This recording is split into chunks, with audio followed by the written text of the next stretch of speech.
Aleluia, glória a Deus. Boa noite, queridos. A graça e a paz do Senhor Jesus. Aleluia. Amém. Glória a Deus. Vamos orar ao Senhor. Pai, queremos render graças por essa noite, pela tua palavra, Pai, que será ministrada para alcançar nossas necessidades do nosso coração. Abrimos os nossos corações e declaramos uma terra preparada para receber essas sementes nessa noite, e declaramos a multiplicação dela, Pai. Vamos ouvir a tua palavra e praticar a tua palavra, Pai, porque o Senhor é um Deus que não nos chama apenas para ser um ouvinte, mas sermos praticantes da tua palavra, Pai. Que assim seja nas nossas vidas, no nome de Jesus. Aleluia, glória a Deus. Então nessa noite eu vou estar falando um pouco sobre como a gente pode controlar as nossas emoções. Amém? Tem alguém emocionado aí? Ninguém está emocionado não, né? E aí a gente vai ver um pouco aqui o que a Bíblia nos ensina acerca das emoções, como você pode controlar as suas emoções. E a primeira referência que eu quero que você abra aí na sua Bíblia é lá em 1 Tessalonicenses 5:23. 1 Tessalonicenses 5:23 diz assim: o meu Deus da paz vos santifique em tudo, em vosso espírito, alma e corpo, sejam conservados íntegros e irrepreensíveis na vinda do nosso Senhor Jesus Cristo. Amém? Olha só, nós somos seres tridimensionais, nós somos um espírito, nós temos uma alma e habitamos no corpo, amém? Então, nós fomos feitos dessa forma pelo Senhor, e tudo que Deus faz é bom e é perfeito, se bem usado, né? Usado conforme o manual do proprietário, né? Tudo funciona bem quando a gente está com o manual do proprietário, né? Chega lá, tem gente que não gosta de ler, né? O equipamento chega lá, depois que tenta de tudo, que não consegue ligar o equipamento, aí vai ler o manual. Mas não deveria ser assim, deveria ser primeiro ler o manual para depois fazer a outra parte. E o Senhor já nos fez assim. Nós temos a nossa alma, que é o nosso intelecto, onde está também as nossas emoções, né? Nós somos um espírito, e esse espírito está conectado com Deus. Esse espírito vai estar com Deus eternamente, amém? E essa parte que a gente vê da matéria, essa parte não sobe, porque quando bate na terra os bichos comem tudinho, não deixa nada, não vai ficar nada. Você desse jeito, no dia que descer para a sepultura, o seu espírito vai estar com o Senhor, amém? Ou é de mim? Aleluia. Não fique triste, lá é um lugar bom. Eu conheci um camarada que ele disse que não queria ir para o céu. Ele era um cara já das antigas aí, um cara bem velho, e ele disse que ele não queria ir para o céu porque tinha uma atriz bem antiga, acho que era Leila Diniz, não sei, um negócio de Diniz aí. E ele disse: não quero ir porque ela está no inferno, eu quero ir para onde ela está. Eu disse: cada um faz as suas escolhas, né? Ele dizia assim. Então ele já partiu, e certamente ele deve ter encontrado essa garota bem bronzeada. Talvez ele nem a conheça, de tão bronzeada que ela esteja. Aleluia. Mas vamos lá, olha só. Então existe isso em nós. Então nós de fato temos um corpo, né? Precisamos desse corpo, né? Mas as nossas emoções estão aqui juntas também. Então é aquela coisa, está tudo misturado, mas tudo tem o seu momento de atuação. Então, nosso espírito deve comandar a nossa vida, deve guiar a nossa vida, direcionar a nossa vida. As nossas emoções, ela tem um lado positivo, mas ela pode também ter um lado negativo nas nossas vidas. Depende muito como você vai lidar com as suas emoções. E esse nosso corpício, você tem que cuidar dele para não morrer antes do tempo, do infarto e outras coisas mais. Então, se alimente bem, faça exercício físico, não seja sedentário, então assim você não vai morrer cedo, né? Talvez com ataque cardíaco, porque quem é sedentário, né? A gente sabe que infelizmente acontece isso, mas nós somos pessoas saudáveis, amém? A gente faz a nossa caminhada, pratica o nosso esporte, e a gente vai viver com muita saúde durante muitos anos, né? Porque eu quero ficar aí bem velho, né? Por exemplo, sou muito novo, mas ainda tenho assim uns 60 anos para viver ainda pela frente, né? Estou com 30 e pouco, e quando eu chegar nos meus, por exemplo, 90, né, Jefferson? Quando eu chegar lá, né, meu amigo completando essa semana, por sinal, né? Eu perdi as contas, quando chegou em 80 eu parei. Oi? Não entendi. Não, claro que não, né? Foi um bolinho pequeno, gente. Foi um bolinho pequeno. Então, precisamos, aí nós queremos ficar velhos, mas precisamos envelhecer com qualidade. Amém? Eu não quero ficar uma pessoa velha dando trabalho para os outros. Deus me livre isso. Eu quero ficar, pelo menos com uns 80, ainda estar batendo meu tênisinho, nem que seja só uma para cá, outra para lá, mas está batendo minha bolinha. E tem uma mulher lá onde eu treino, ela tem 70 e poucos anos, ela foi jogar um torneio no Catar, meu amigo, e ela foi um dos destaques lá no Catar. Ela tem 70 e poucos anos, ela começa a jogar de manhã lá, o pessoal mais jovem entra, sai, e ela só sai lá nos empurrão, quando termina, acabou o tempo. Então assim, ela é uma referência realmente de vitalidade, está sempre correndo, uma disposição incrível. Mas vamos lá, em Hebreus, diz que a palavra de Deus, no 4:12, diz: a palavra de Deus, ela é viva e eficaz e mais cortante do que qualquer espada de 2 gumes, penetra até o ponto de dividir alma e espírito, juntas e medulas, e é apta para discernir os pensamentos e propósitos do coração. Olha só, a palavra de Deus, ela é capaz de fazer divisão entre a alma e o espírito. Ou seja, nossa emoção é a nossa emoção, o espírito é o espírito. Você pode deixar as suas emoções dominar, ou você pode deixar o espírito dominar, mas a palavra, ela é poderosa para fazer separação entre a alma e o espírito. Amém? Então quando nós nascemos de novo, lá em 2 Coríntios fala sobre isso, né? Todo mundo conhece, 2 Coríntios 5:17, diz que se alguém está em Cristo, é uma nova criatura. Olha só, as coisas antigas já passaram e eis que se fizeram coisas novas. Olha só, quando a gente nasce de novo, a Bíblia diz que as coisas antigas já passaram, mesmo você ainda tendo algumas coisas que são necessárias de serem transformadas na nossa mente. Amém? Então, o nosso corpo, ele é somente um refém ou do teu espírito ou da tua alma. Ele fica ali, ele fica esperando quem é que vai comandar, se a alma comanda ou se o espírito comanda. Amém? Então, e quando nós nascemos de novo, esse espírito, olha só, nós somos seres espirituais, todos nós somos um espírito, e quando Adão pecou, Adão perdeu a conexão que nós tínhamos com o Pai, essa ligação, nosso espírito era conectado com Ele. Durante muito tempo eu ficava pensando assim, mas como é que a gente pode de fato assim nascer de novo?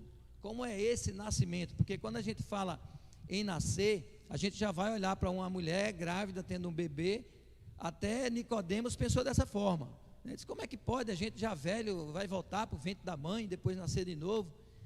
Então, a morte, quando a Bíblia fala sobre morte, ela necessariamente não fala na morte física. Na morte física, que é a separação do nosso espírito do corpo, da carne. Não fala, e a nossa separação era exatamente essa separação.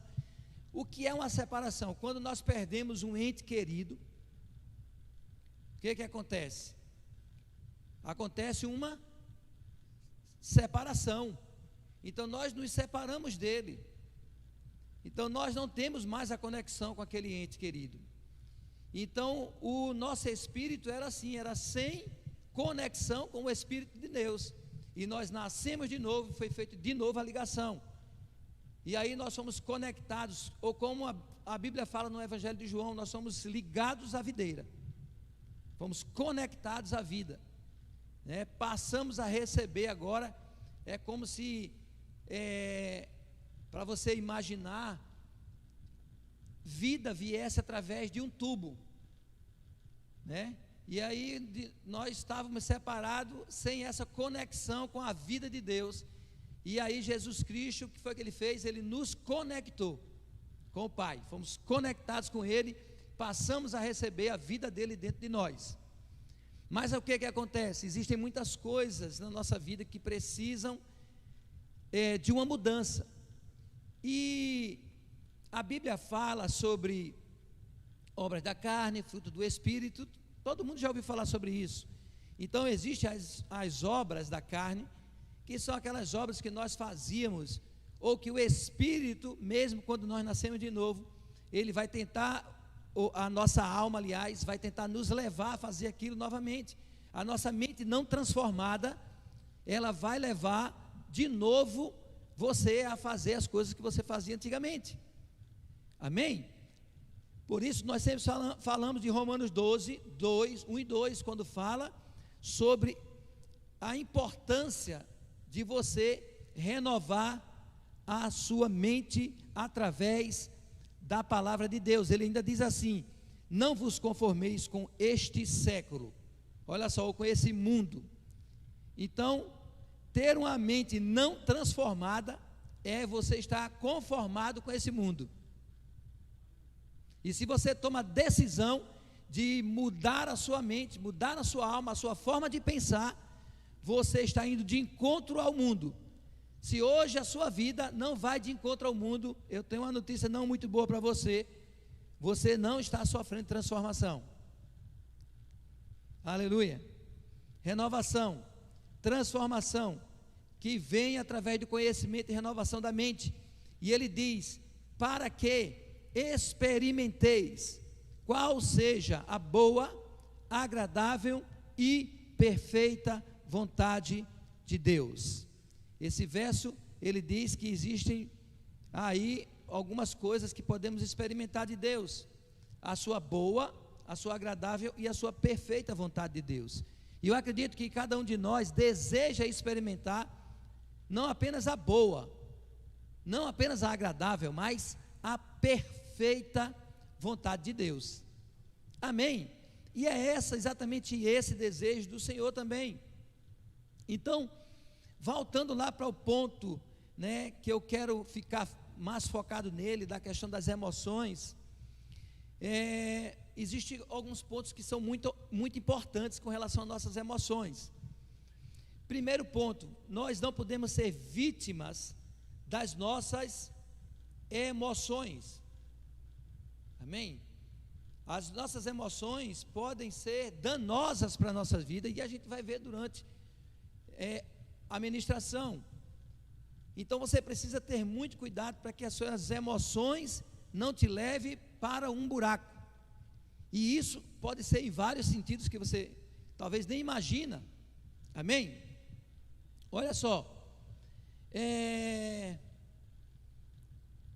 apenas conhecimento sem controle das emoções pode levar você para o fracasso. Então você não tem apenas que ter conhecimento, você precisa ter controle das suas emoções. E deixa eu dizer, com relação à questão das emoções, Ninguém vai fazer nada por você a não ser você mesmo. Por exemplo, se você é um cara descontrolado, destemperado, ou, o meu pavio é muito curto, eu quero dizer uma coisa a você.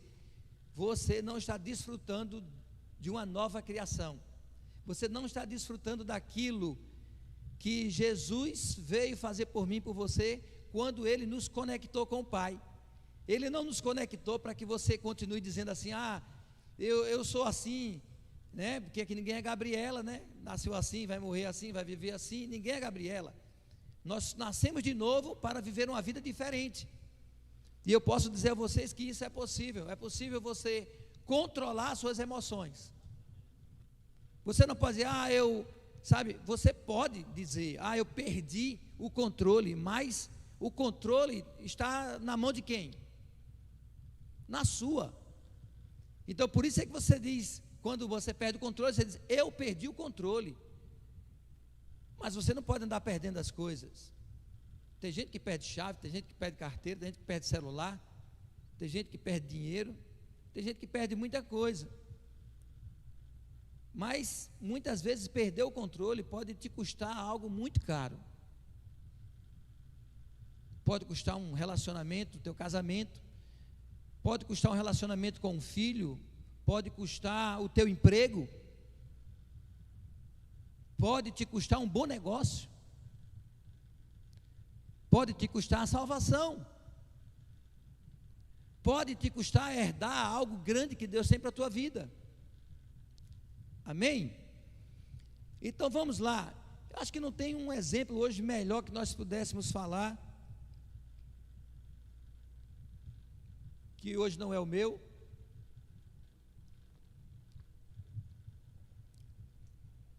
Queridos, deixa eu só abrir um parênteses aqui, para falar sobre essa questão do domínio próprio.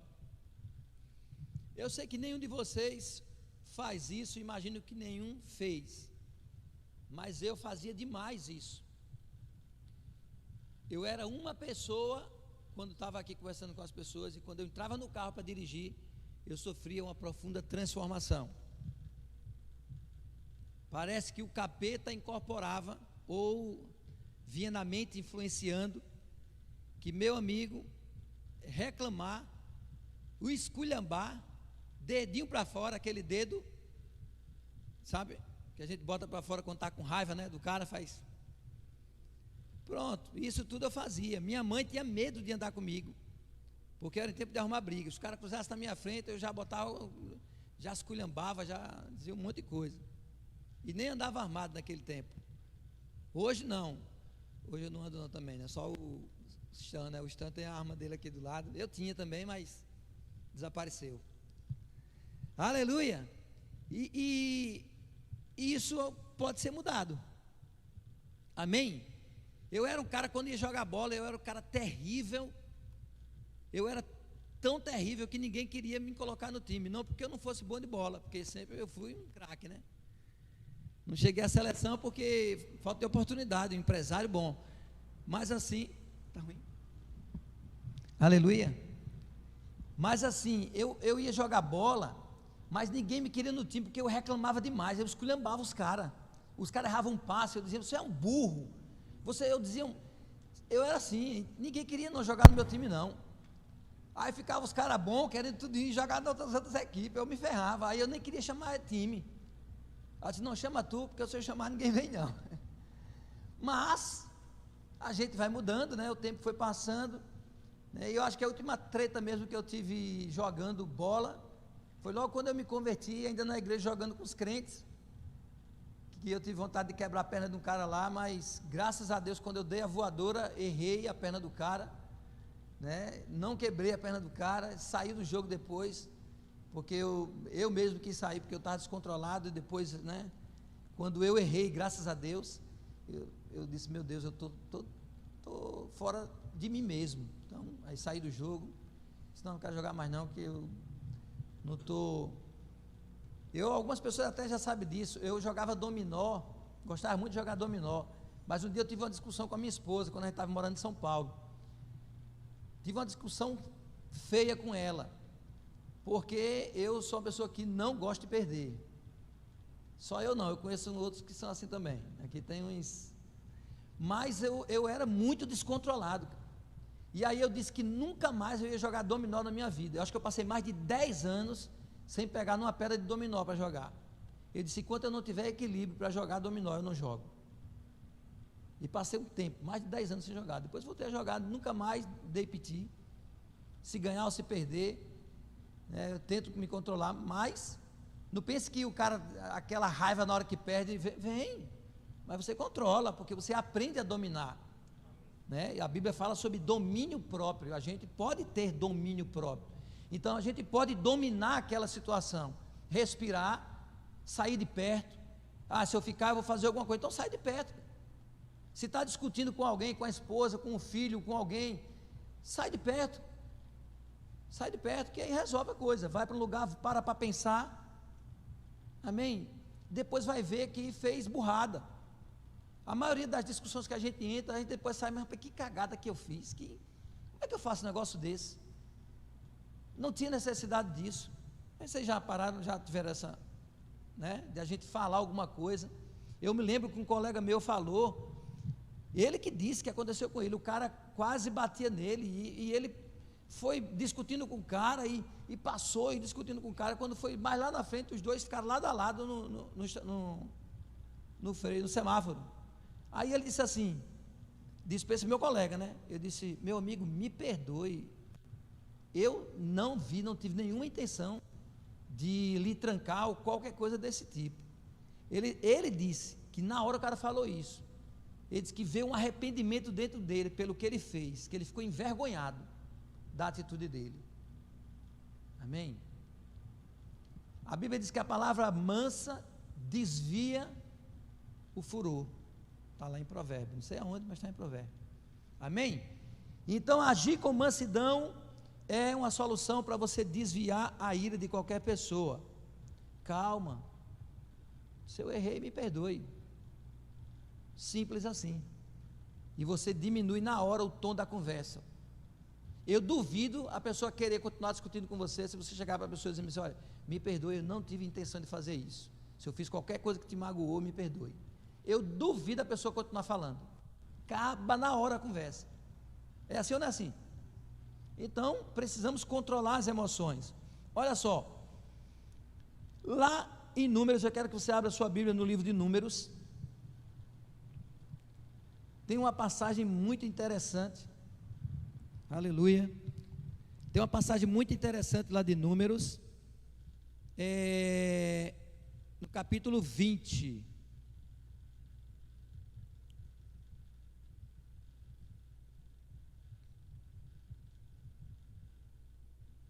Deixa eu ver aqui, né?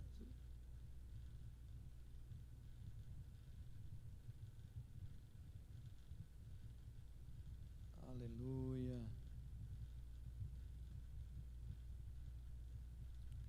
Olha só o que foi que aconteceu. A partir do verso 2, vai falar sobre Moisés. O título da minha tem assim: Moisés fere a rocha em Meribá. Se a sua versão for atualizada, deve ter a mesma coisa. Mas olha só, eu quero ler para você ter uma ideia do contexto do que estava acontecendo aqui. Não havia água no 2 para o povo, então se ajuntaram contra Moisés e Arão. Ponto. Dá uma paradinha.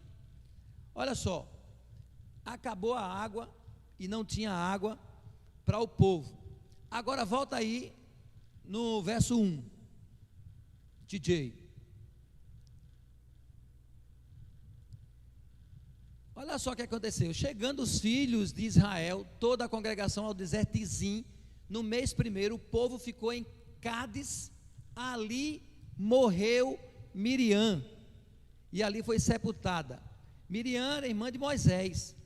Olha só, o cara chega num lugar, a irmã do camarada morre, o cara está numa pressão terrível, um monte de gente ingrato, rebelde, aquele bando de gente pressionando o camarada, o juízo.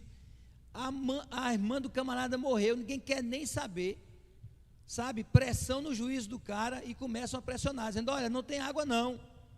Se juntaram todos, para reclamar. O povo contendeu com Moisés e disseram: antes tivéssemos perecido quando expiraram nossos irmãos perante o Senhor. Por que trouxesse a congregação do Senhor a este deserto, para morrermos aí, nós e nossos animais?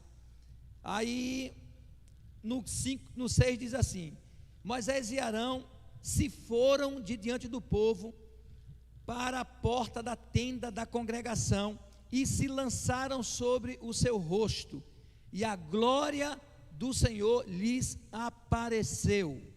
Disse o Senhor a Moisés: toma o bordão, ajunta o povo, tu e Arão, teu irmão, diante dele falai a rocha, e dará a sua água. Assim lhe tirareis água da rocha e dareis a beber à congregação e aos seus animais. Ok? O comando de Deus foi para ele falar a rocha.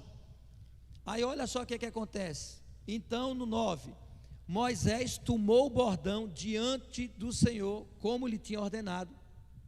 Moisés e Arão reuniram o povo diante da rocha, e Moisés lhe disse: ouve agora, rebeldes, porventura, olha só, grifa essa palavra aí que é importante: faremos sair água desta rocha para vós outros?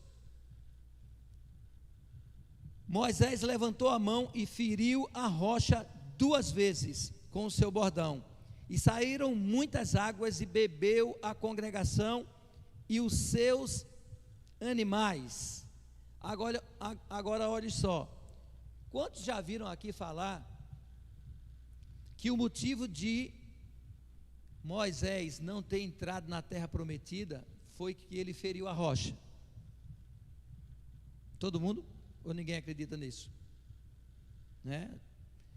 Mas eu descobri que na verdade não foi, e a gente tem provas bíblicas aqui que na verdade a gente pode pelo menos entrar numa boa discussão.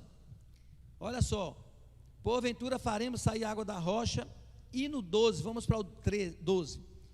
Mas o Senhor disse a Moisés e Arão: visto que não crestes em mim, para me santificar diante dos filhos de Israel, por isso não fareis entrar este povo na terra que lhe dei. Ok? Beleza. Agora eu vou ler essa mesma passagem em 2 outras versões. O 12, na NVI diz assim: o Senhor, porém, disse a Moisés e Arão: como vocês não confiaram em mim para honrar minha santidade à vista dos israelitas, vocês não conduzirão esta comunidade para a terra que dou a vocês.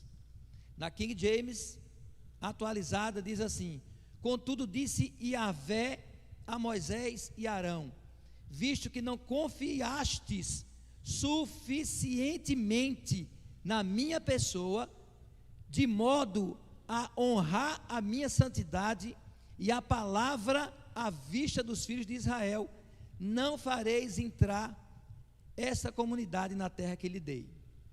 E aí tem algo muito interessante. Voltando lá para aquela palavrinha que eu disse, qual foi a palavrinha? Não, que eu falei.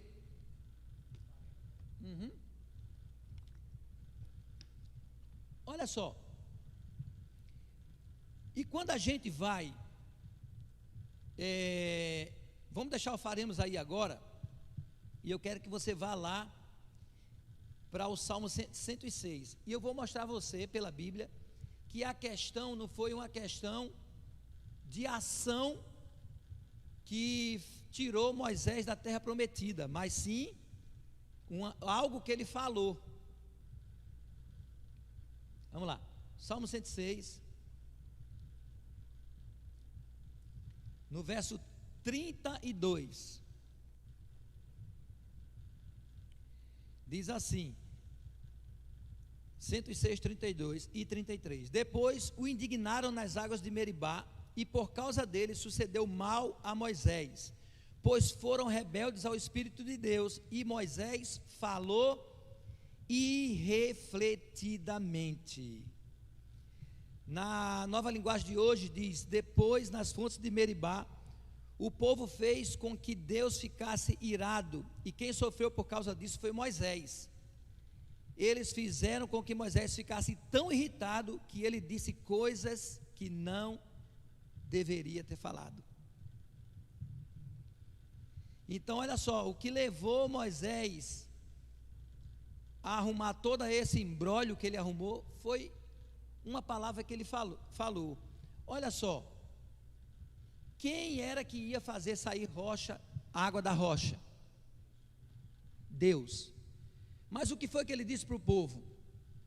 Ele disse: faremos, tipo assim, eu e Arão vamos fazer sair água da rocha, e ele bate na rocha. E quando Deus fala que ele não o honrou e o santificou. Na versão que eu li, deixa eu ver qual foi delas, ela é mais clara ainda. Ela diz assim, na NVI diz: como vocês não confiaram em mim para honrar minha santidade à vista dos israelitas, vocês não irão conduzir o povo à terra. Olha só, ele deveria ter honrado Deus naquele momento. Naquele momento era para ele ter dito: olha só o que Deus vai fazer aqui agora, eu vou falar essa rocha e a água vai sair. Era para ele simplesmente ter feito isso, porque a ordem de Deus foi falar, nunca foi bater na rocha. E a gente pode aprender uma outra coisa muito importante. O primeiro ponto que a gente aprende: precisamos ter muita cautela nos momentos de pressão. Nos momentos de pressão são os momentos em que podem sair palavras da sua boca, e depois que a palavra sai, não tem mais o que fazer.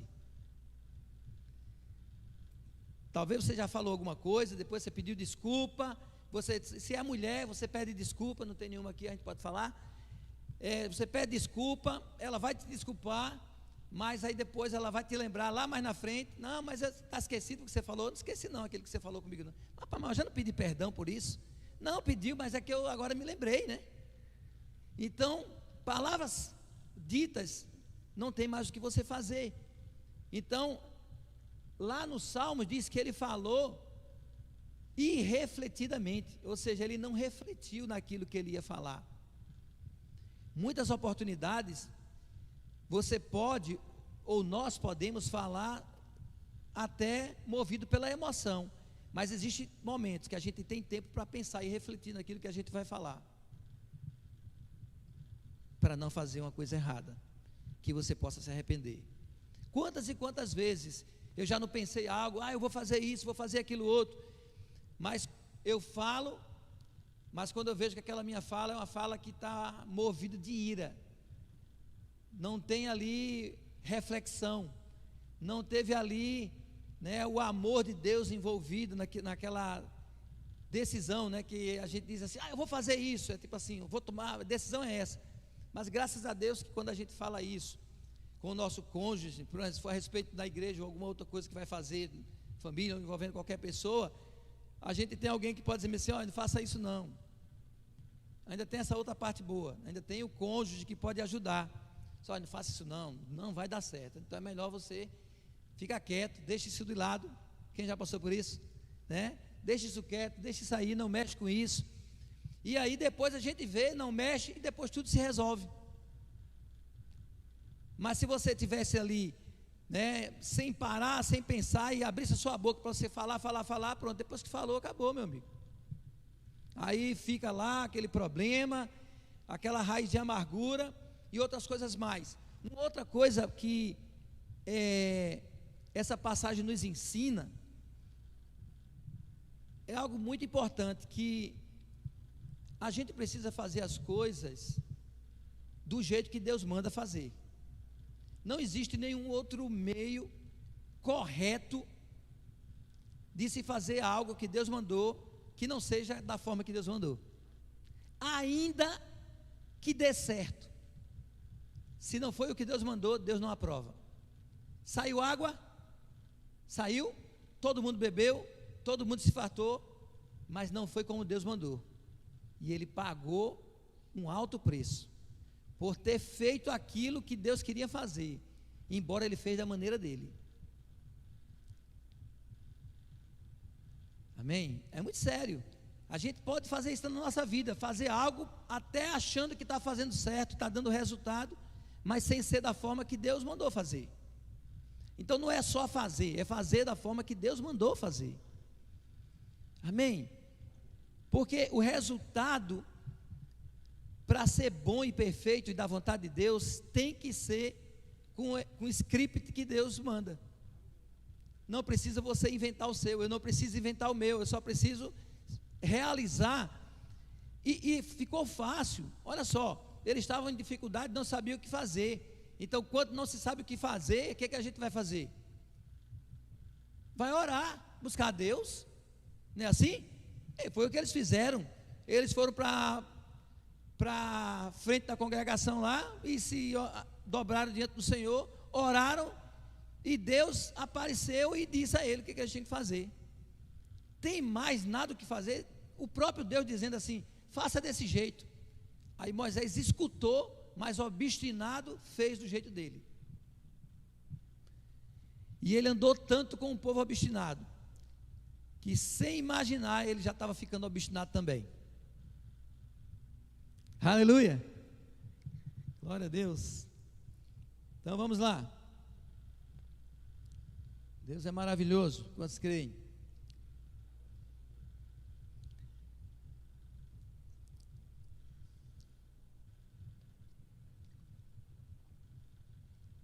Olha só, duas notas. Primeira, as pressões, quando você sofre, elas vão revelar o teu caráter. Aí eu botei um exemplo aqui: se a pessoa está passando por uma dificuldade financeira e há uma oportunidade de ganhar o dinheiro desonestamente, o que ela fará vai revelar o seu caráter. Sob pressão. Então, sob pressão, revela o nosso caráter. As injustiças que nós sofremos, elas vão revelar o nosso temperamento. Quando nós somos injustiçados, não é falar de coisa que você sofreu porque você cometeu o erro. Não, quando você foi injustiçado, essas coisas vão revelar o teu temperamento. Moisés, quando ele fere a rocha, ele revela um Deus furioso. Ele transmitiu ali aquilo dele como se fosse o Deus fazendo aquilo ali. Deus não se envolve nas nossas emoções. Se você está chateado, não é porque você está chateado que Deus vai ficar chateado também. Nunca pense isso. Eu estou chateado com fulano, porque fulano fez isso. Ainda que seja uma injustiça, você não pode achar que porque você está chateado, Deus vai ficar chateado também. Aleluia. Deus é amor. Amém? Glória a Deus.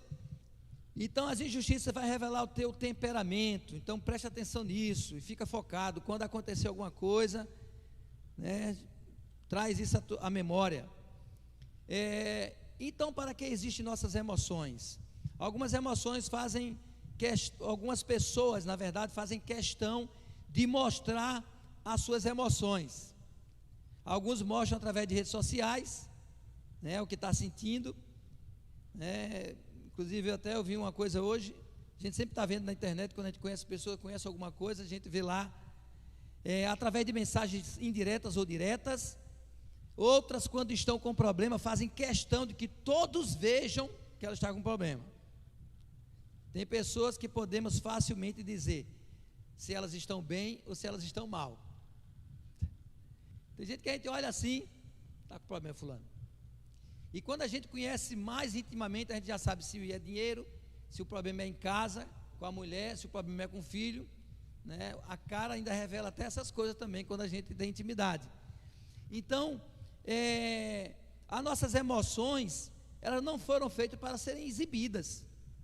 Então não é porque você está com raiva que você tem que estar exibindo que está com raiva. Eu já disse isso aqui algumas vezes. Algumas vezes eu já vim para encontro de casais aqui, brigado com a minha esposa, mas love, amor, abraço, beijo, entrou no carro, tá tudo, volta tudo normal, continuamos brigados até a gente chegar lá e resolver o problema. Mas você não vai ver eu aqui chateado porque eu estou com raiva dela, né? Não, eu vou chegar aqui rindo. Se eu chegar de cara feia, pode saber que não tem nada a ver. É porque às vezes é feia mesmo, né? Aí não tem muito o que fazer, né? Aí só milagre. Mas tem gente que faz questão, e quando ninguém está vendo, ela vai para a rede social. Você já viu gente assim, né? Que bota lá, não sei o que, não sei o que. Não é? Já sabe, está com problema. Está com problema, isso aí é lá na igreja. Não, isso aí é com a irmã, com fulano, com o Beltrano. É assim. Aleluia. As nossas, para que servem nossas emoções? Elas são divididas em 3 componentes. Número 1, a subjetiva, é aquela coisa que só você sabe, não tem como ninguém saber, né? Tem coisas que a gente sente que ninguém tem como saber, nem sentir por mim, nem por você, né? Eu posso olhar para alguém está sentindo alguma coisa e eu não perceber. Isso é uma forma de expressar subjetivamente. Existe a fisiológica, como o seu corpo reage, como você respira, como você fica tenso, como você fica, às vezes, vermelho, às vezes fica com raiva, que fica se tremendo toda. Tem gente que fica com tanta raiva que... Então, isso é uma expressão fisiológica. E existe aquela mesmo que é expressiva, o que você vai fazer, como você vai agir. Então tem gente que expressa, através de uma tapa, através de uma palavra, através de uma discussão, através de, né? Você pode se chatear com alguém, por exemplo, no trânsito, e ficar chateado e não precisar botar o dedo do lado de fora, nem gritar, só ficar chateado, porque o cara fez uma coisa errada, né? Embora dizem que a maioria das vezes é mulher, não tem mulher aqui, pode dizer essas coisas, embora, né, às vezes é mesmo, mas você pode não precisar falar nada, e você ficou chateado com o cara. Eu descobri uma coisa, e isso fez muita diferença, principalmente nessa minha mudança. Uma vez o cara discutiu com um cara, porque um entrou na frente do outro, fechou o cara com uma confusão da pega. Depois o cara chegou para o outro, que entrou na frente, né, querendo lugar de qualquer jeito. Aí o cara disse assim: vale a pena fazer tudo isso por 2 segundos? Muitas vezes o que a pessoa ganha, passando na frente de um e arrumando um problema, entrando, não é nem 2 segundos a mais. Você não ganha nem 2 segundos. Então não vale a pena arrumar uma confusão por causa de 2 segundos. Amém? Então, é tempo assim, e muitas vezes aquele cara que passa irritadinho, né?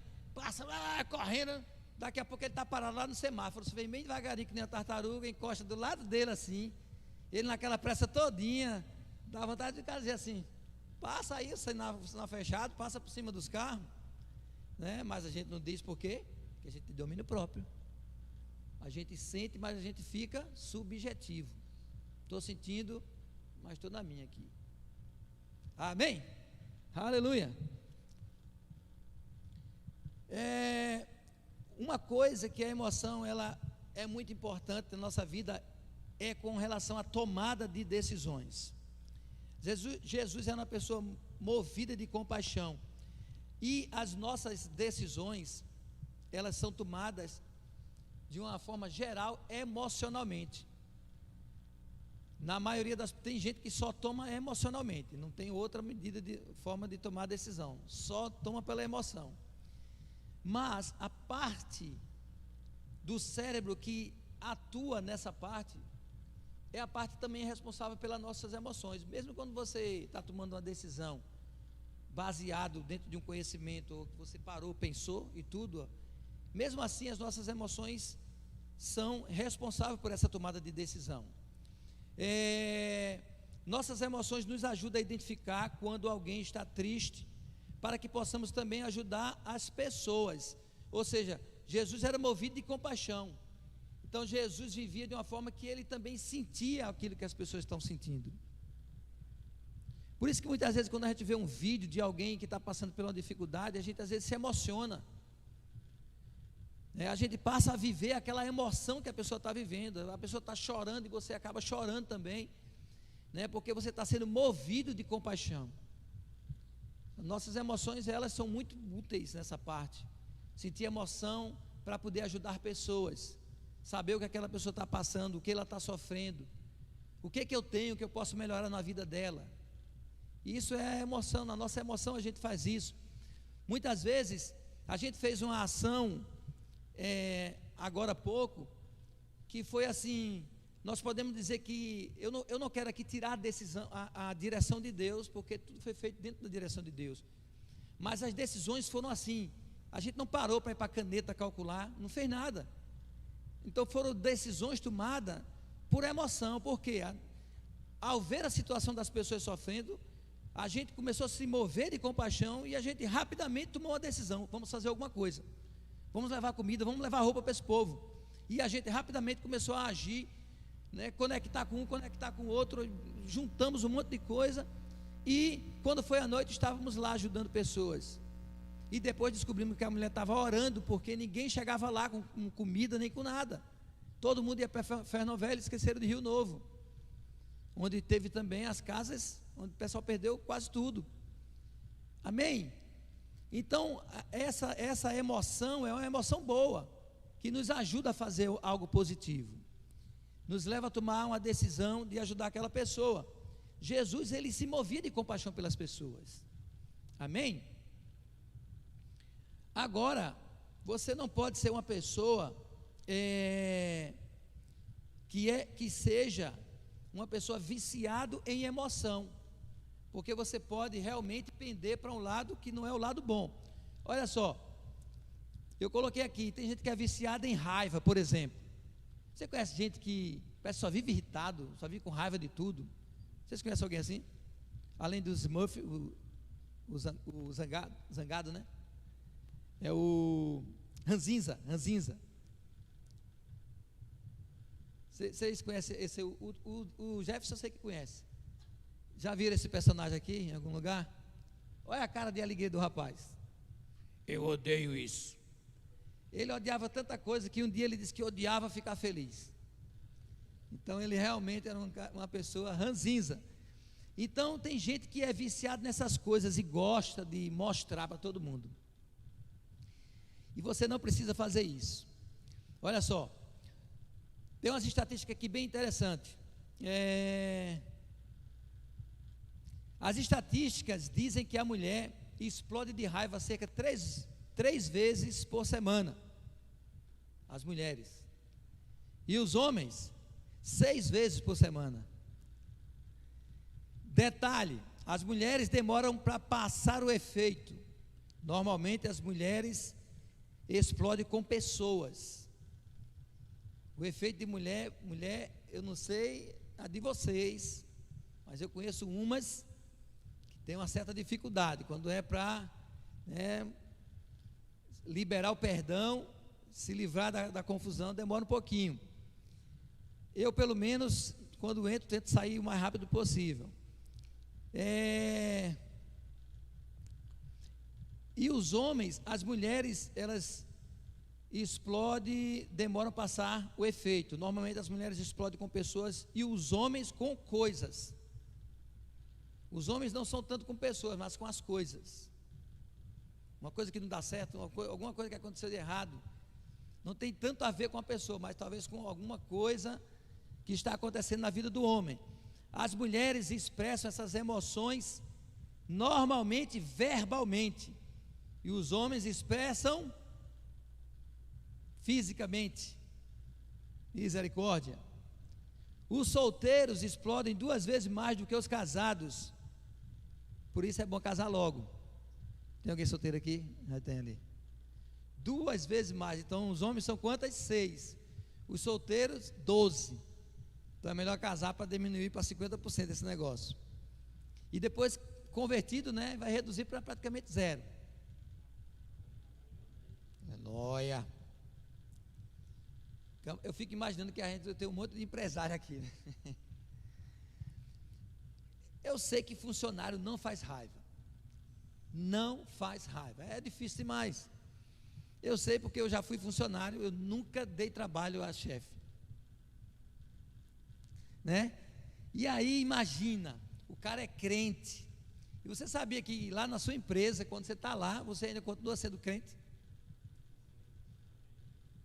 O cara continua sendo crente.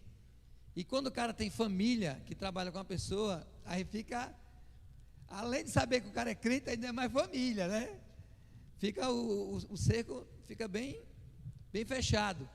Então ali, o exemplo que nós, como crentes, empresários, precisamos dar, é ainda muito maior do que qualquer outra pessoa. Isso não quer dizer que você não vai se chatear com a atitude das pessoas, mas não é o se chatear, é como você reage com a chateação. Né? Não se esqueça que você é crente. Quando for abrir sua boquinha para falar com o seu funcionário, você continua tendo uma boquinha santa, e cuidado nas palavras que vão sair da sua boca. Não fale sem refletir. Não faça como Moisés. Não fale sem pensar. Então, o amor é o caminho para a vitória. Não adianta. Aleluia. O lugar mais comum das explosões são em casa ou no trabalho? Em casa. Casa, os acontecimentos são mais. Existem pelo menos 51 tipos de doenças associadas à raiva. Portanto, é melhor sorrir e perdoar, para viver com saúde. Amém? Se você quer continuar doente, nós sorrimos normalmente porque estamos alegres, mas também nós podemos sorrir para ficar alegre. Amém? Mesmo que você não tenha, a emoção pode ser gerada por você mesmo, tanto as boas como as ruins. Sabia que você tem a capacidade de gerar as emoções que você quer? Se você disser mesmo assim, ó, pode fazer esse teste. Rapaz, hoje eu acordei assim, com a preguiça, sem energia. Você vai ficar o dia todo sem energia.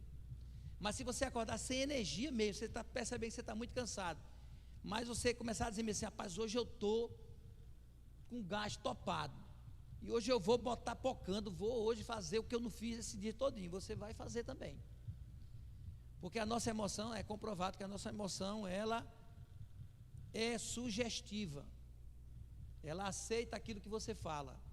Se você fala uma coisa ruim, ou se você pensa alguma coisa ruim, rapidamente o teu rosto vai refletir isso que você está pensando ou falando. Então eu posso estar triste, mas eu posso pegar essa tristeza por causa de alguma coisa, de alguma forma botar um sorriso no rosto. Amém? Eu digo isso porque eu faço isso, irmão. Porque tem dia que só Jesus na causa mesmo, só Ele é que sabe. Então vamos lá, para a gente encerrar, tem só um exemplo aqui para a gente passar, que é o exemplo de José. José estava lá no preso, né? E ele chega lá preso juntamente com os oficiais de Faraó que chegaram depois, e ele diz assim, perguntou aos oficiais de Faraó, que com ele estavam no cárcere na casa do seu senhor. Por que tendes hoje triste semblante? Em outras traduções diz, por que vocês estão tristes hoje? Por que vocês estão assim, tão abatidos hoje? Olha só, mas José era também prisioneiro, e José está repreendendo o pessoal porque o pessoal está triste. Então isso quer dizer que o cara pode estar preso, e mesmo assim você não é obrigado a estar triste. Amém? Ninguém que está triste pergunta para outra pessoa, por que você está triste? Se ela mesma estiver triste, não pergunta. Uma pessoa, você já viu alguém triste? Por que tu está triste? Agora o alegre sempre pergunta, não é não? O alegre chega assim, oxe, tu está triste por quê, hein? Menino, Deus é bom, não é não? Agora pensa o cara triste chegando meio assim, porque tu está triste, né? Eu estou triste, tu está triste também, rapaz. Você não vê isso acontecer. Amém? Então levante aí o ânimo das pessoas. Em vez de você andar triste, ande levantando o ânimo das pessoas aí que você encontra. Provérbios 12:16 diz assim: o insensato revela de imediato o seu aborrecimento, mas o homem prudente ignora o insulto. Provérbios 19:11 diz assim: a sabedoria do homem lhe dá paciência, sua glória é ignorar as ofensas. Livre da ofensa na alma, se livre dessas coisas. Não queira ser um crente almático. Amém? Não queira ser um crente que qualquer coisa já está abatido, fica triste com qualquer coisa. Não, fica animado, se anima com as coisas. Ah, porque a minha empresa está assim. Ah, porque o meu trabalho está assim. Ah, no meu caso, porque a igreja está assim. Então, sempre vão existir motivos, problemas que vão querer nos levar para baixo. Mas a gente só fica lá embaixo se quiser. A gente pode se animar mesmo dentro das dificuldades. Pode ser que, olha, eu sei que todo mundo aqui já passou por dificuldade, ou passa por dificuldade, por algum tipo de aperto. Mas eu vou dizer uma coisa a você. Você sabe por que eu não fico triste quando estou passando por aperto? Porque eu descobri que tristeza não dá dinheiro. Eu nunca consegui ganhar nem R$50 triste. Não adianta, se você chorar, dinheiro não vem. Agora, se você se animar, começar a crer e declarar a palavra, começar a rir, mesmo todas as coisas contrárias, você começar a rir dentro de casa, se alegrar no Senhor. Obrigado, Senhor, porque eu sou próspero, eu tenho tudo que diz respeito à vida e à piedade. Quando você começa a falar isso, você já mudou a chave. E eu vou dizer uma coisa a você: o caminho para você mudar de chave é mais curto do que você pode imaginar. É somente de você falar uma palavra, você já sai daqui para aqui. Da tristeza para a alegria. Você pode estar triste. Esse rapaz, eu não tenho motivo nenhum para estar triste. Essa dificuldade não pode me deixar triste. Porque onde eu já cheguei, quem eu era, o que eu sou hoje. Então Deus foi fiel até hoje? Foi. E será que Deus vai deixar de ser fiel agora? Eu posso me abater diante de um problema sabendo que tem um Deus tão grande que me ajuda a solucionar todos os problemas, que dá a direção, que dá a visão, que dá o suprimento. Amém? Então alegria, meu irmão. Alegria. Ah, não tem dinheiro não, a carne está cara. A gente se vinga, compra logo uma picanha importada e faz um churrasco. Não, pastor, é falta de sabedoria. É não, meu irmão. Amanhã é domingo. Dá para sair uma importada amanhã. Carvão é por minha conta. Amém, queridos? Então podemos ser felizes, querido. Podemos dominar as nossas emoções, pegar as nossas emoções, fazer elas nos levar para o lugar melhor. Ela está em nós, não é para nos botar para baixo não, é para nos levantar, nos levar para cima, nos fazer avançar, nos dar uma direção melhor, um dia melhor, uma situação melhor. Mas não é te derrubar, nem é nos derrubar. E a gente tem controle sobre elas. Amém? Diga assim: posso todas as coisas no Senhor que me fortalece. Eu posso dominar as minhas emoções. Então diga isso, quando você estiver dentro de uma grande situação, você começa a dizer isso: eu posso dominar minhas emoções. Eu posso dominar minhas emoções. E você começa a falar, daqui a pouco você está só pensando, vai começar a vir sugestões do que você fazer para dominar suas emoções. Eu posso dominar minhas emoções, aí vai chegando, as ideias vão chegando. Eu vou fazer isso, pronto, é assim que eu vou fazer. Mas se você fizesse aquele miserável, desgraçado, não sei o que, eu não sei como é que faz um negócio desse, isso, eu não mereço isso. Se você ficar com esse mimimi, meu irmão. Amém? Para com esse negócio, eu não mereço, eu não merecia isso, eu não merecia aquilo. Ninguém merece coisa ruim, querido. Ninguém merece, mas acontece com todo mundo. Jesus merecia morrer na cruz do jeito que morreu? Não, mas você merecia, e eu também. Amém? Glória a Deus. Pronto, só isso. Hoje passei um pouquinho do tempo, mas glória a Deus. Eu quero de vocês depois, eu gostaria, né, que nós nos reuníssemos